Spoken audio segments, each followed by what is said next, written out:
குழந்தைகள் ஏன் எதிர்த்து பேசுகிறார்கள்? அவர்களின் கருத்துக்கள் மறுக்கப்படும்போது அதை வெளிப்படுத்த எதிர்த்து பேசி அவர்கள் மீது முழு கவனம் செலுத்த வைப்பார்கள். வீட்டில் ஒருவருக்கொருவர் வாதாடுவதை கவனிப்பார்கள். சினிமாக்கள், தொடர்கள் அவற்றில் வரும் உரையாடல்களையும் கவனிப்பார்கள். அதை தவறாக புரிந்து கொண்டு நாமும் இப்படி பேசினால் என்ன என்று நினைப்பார்கள். எல்கேஜி, யூகேஜி குழந்தைகள் கூட ஒரே டென்ஷனாக இருக்கிறது என்ற வார்த்தையை பயன்படுத்த ஆரம்பித்து விட்டார்கள். குழந்தைகளுக்கு இப்பொழுதெல்லாம் மன அழுத்தம், பதட்டம், சோர்வு.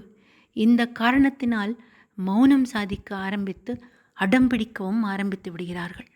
பெரியவர்கள் எப்பொழுது பார்த்தாலும் பிஸியாக இருப்பதால் அவர்களின் கவனத்தை ஈர்க்கவும் இப்படி பேசுவார்கள். அவர்களுக்கு விதிக்கப்படும் கட்டுப்பாடுகளை அடிக்கடி மாற்றும் பொழுது குழந்தைகள் குழம்பி போவார்கள். சுதந்திரம் பறிபோவதாக நினைத்து அதை நிலைநாட்டவும் இப்படி எதிர்த்து பேசுவார்கள்.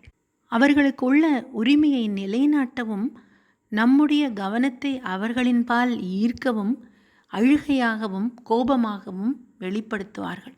ஒரு குழந்தை வளர்வதில் யாரெல்லாம் இன்ஃப்ளூயன்சஸ் தெரியுமா? முதலில் பெற்றோர்கள், தாய் தந்தை சம்பந்தப்பட்ட உறவுகள், வீட்டை சுற்றி உள்ள அக்கம் பக்கத்தினோர், பள்ளிக்கு அவர்களுடன் பிரயாணிப்போர், பியர் குரூப் ப்ரெஷர் என்று சொல்வார்கள், அவர்களுடைய ஒத்த வயது குழந்தைகள் மற்றும் சீனியர் குழந்தைகள், ஜூனியர் குழந்தைகள். அவர்களின் தலையை சுற்றி 360 கோணத்தில் ஒரு குழந்தை வளர்கிறது. இப்படி வளரும் பொழுது தன்னை சுற்றி நடக்கும் எல்லாவற்றையும் கவனிக்கிறது.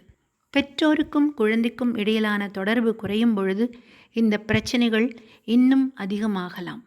குழந்தை பதிலுக்கு பதில் பேசினால் அதை தவறான செயல் என்று சுட்டிக்காட்டாமல் அதன் பின்னே உள்ள காரணத்தை புரிந்து கொள்ள முயற்சிப்பது முக்கியம். அவர்களின் தேவைகளை நியாயமானதாக இருந்தால் கண்டிப்பாக பூர்த்தி செய்து சரியான வழிகாட்டுதலை வழங்க வேண்டும்.